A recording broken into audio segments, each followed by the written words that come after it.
DJ Tanner's Day Off is a brilliant Full House episode. This is the 22nd and final episode of the first season, and I think it's one of the most memorable episodes. This is my second time watching Full House all of the way through in chronological order, and easily I think it's one of the episodes that has stuck with me the most.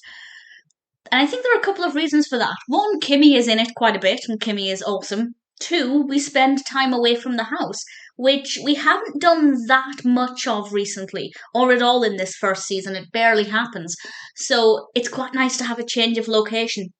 So there will be spoilers in this discussion going forward for things that happen. I won't go into a tremendous amount of detail. To be honest, there's not that much to say. It's very straightforward and not a lot happens, by which I mean each scene lasts for quite a while.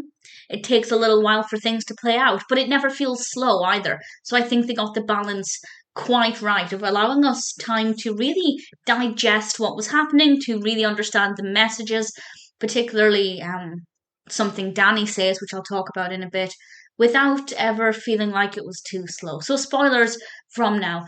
And it starts off with Kimmy telling DJ she's got the day off school so that she can go and get an autograph from this singer called Stacey Q.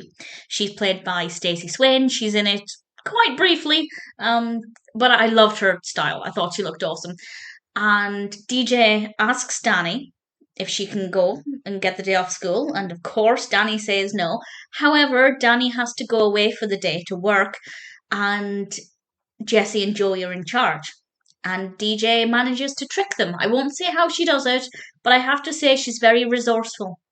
Very cleverly done. Hopefully, nobody watching it will pick up on the same techniques because honestly, it seems like it would work quite well. And I found it to be quite clever.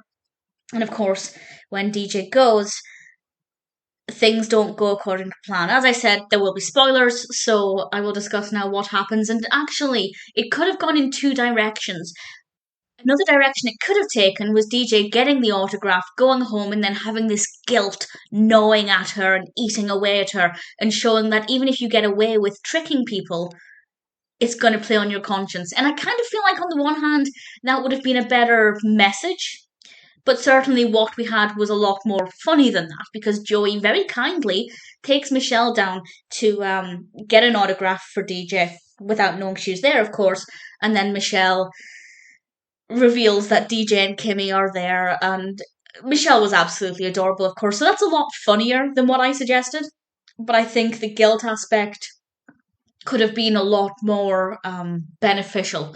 Having said that, DJ still felt really guilty, and Jesse and Joey had to work out if they should tell Danny. And ultimately, I think everything worked out really well. I think the speech that Danny gave to DJ and Stephanie was very well written, very well delivered, of course.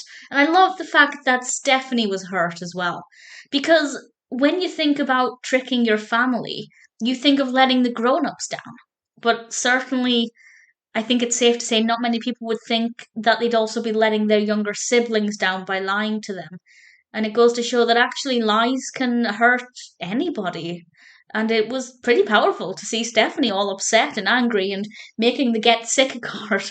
It was funny. They still have a lot of comedy in there. And again, I think that's something where they get the balance in Full House is always so fantastic. They deal with a lot of really emotional topics, particularly as we remember that the girls are without their mother. This comes up time and time again. But they always seem to get the balance of raw emotion, meaningful messages, and fun comedy just right. And this is a great example. It's a fantastic end to a brilliant first season. And while I'm sad the first season is now over, I'm looking forward to moving on to the second season. Most of which I do remember. Well, I remember a lot of it, but I'm sure there will be jokes and things that I can't remember. So looking forward to checking out season 2 again. But for now, DJ Tanner's Day Off is a brilliant episode and a pretty fabulous end to a really solid season.